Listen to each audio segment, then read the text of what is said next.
আসসালামু আলাইকুম প্রিয় শিক্ষার্থী বন্ধুরা, আশা করি ভালো আছো যে যেখানে আছো। তো আজকে আবারও হাজির হলাম তোমাদের সামনে নবম দশম শ্রেণীর ত্রিকোণমিতিক অনুপাত নিয়ে।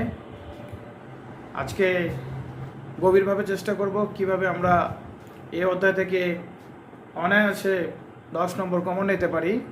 তোমাদের মধ্যে যারা এসএসসি পরীক্ষা দেবে, যারা নতুন নবম শ্রেণীতে আছো, দশম শ্রেণীতে আছো, আজকে তোমাদের জন্য এই ক্লাসটি আমার। আশা করি তোমাদের ভালো লাগবে।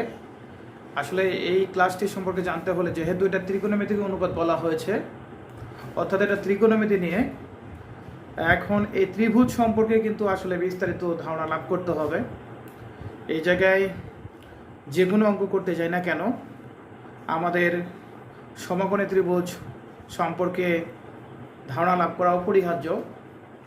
আমাদের সমকোণী ত্রিভুজের ক্ষেত্রে আমরা যেহেতু পিথাগোরাসের উপপাদ্য ইউজ করি, আমরা এখানে অনেক কিছুই ছোট প্রশ্ন আসে। নতুন কারিকুলামে 2 নম্বরের প্রশ্ন আসতে পারবে বা আসবে। 2 নম্বরের প্রশ্ন আসলে কেমন আসতে পারে, ধরে নাও যে একটার মান দেওয়া আছে এবং থিটা কোণের অন্যান্য ত্রিকোণমিতিক মানসমূহ বের করতে বলেছে। আমরা জানি যে এখানে একটা সাইনের মান দেওয়া থাকলে বাকি কিন্তু আরও 5টা বের করা সম্ভব। এই ধরনের মানগুলো বের করতে বলবে। আমরা একটু আগে প্রথমেই ত্রিভুজের অনেক সময় দেখা যায় যে আসলে কোনটা ভূমি, কোনটা অতিভুজ, কোনটা লম্ব, এ সম্পর্কে অনেকের সমস্যা হয়ে থাকে। তো আমাদের মেইন সেটা হচ্ছে ত্রিভুজের কোনটা ভূমি, কোনটা লম্ব এবং কোনটা অতিভুজ, এটা নিশ্চিত করা।